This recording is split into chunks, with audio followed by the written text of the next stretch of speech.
What's up, Mafia? It's been a wild week in regard to Eagles news, and there's been a lot of changes, both big and small. So let's start with what just happened. Sidney Brown is gone.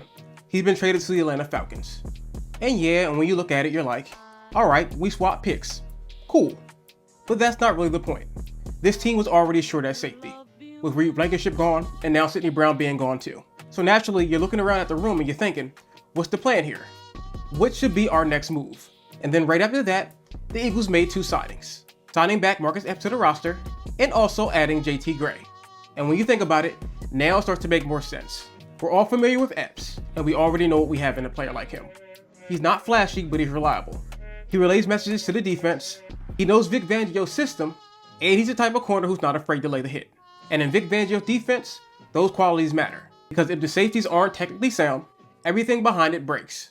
Now, the adding of JT Gray was a bit surprising.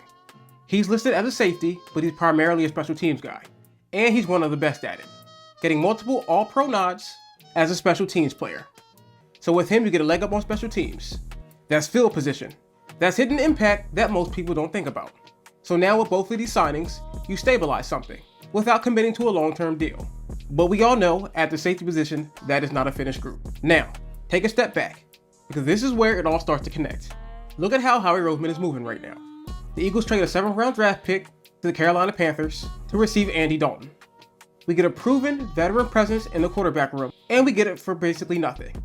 This is following the plan that Howie Roseman has in play. Low risk signings, small restructures, and making little adjustments everywhere. Nothing loud, nothing desperate, just controlled moves. And that's always been his thing. If he has the opportunity to make the roster just a little bit better, he's going to take it. And when you stack all these moves together, it doesn't feel like this is the end. It feels like a setup for something greater. So now, take a look at the cap. They're now sitting at about $30 million. You don't create that kind of space if you're just going to sit on that money. So now we're sitting here like, okay, what are we waiting for? What is the big move that we have in the works that's going to fortify this defense? And here's where things get interesting. Jonathan Greenard. He's still there. He's still being talked about. And there's absolutely still an opportunity to get him in midnight green. And the way it's all being handled is very quiet. Not rushed and not forced. The Minnesota Vikings are basically saying, if we do decide to move him, it's going to be on our terms. And if you look at the timing, post June 1st makes the most sense for them, meaning that this thing may drag out a little bit. But the Eagles, they're in the position to wait. That's the difference. Now, think about the impact if we do land him. The defense changes. Now you have real edge rush pressure. Now you have a stronger rotation. And now you don't have to send extra guys just to get home. And that allows Vic Fangio to get more creative. Now quarterbacks aren't comfortable. Now the protection has to adjust. And then openings make themselves available. And those are the kind of things that this defense looks to exploit. But even if it doesn't happen, you're still in a good spot. That's the blueprint that they built here in Philadelphia. Now, to another topic that I know that we're getting tired of discussing. But we have to talk about it. The AJ Brown saga continues. You've got rumors, you got speculation, and you got people connecting the dots that may or may not even exist. Then AJ jumps in and basically tells everyone to chill. So what are we doing here? My thoughts on the AJ Brown situation is he's not doing himself any favors. He said multiple times that he's into trolling, which fuels the media to create these stories. If you want to be in Philadelphia, fine, then be in Philadelphia. If you want the rumors to stop, perfect. Put something out there to stop the narrative. Until then, week after week, day after day, we're going to see these rumors with your name attached to it.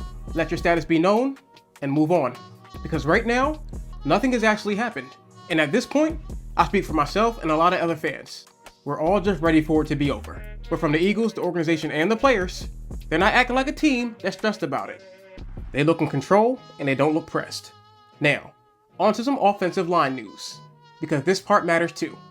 Lane Johnson finally gave his opinion on Sean Mannion's new offense.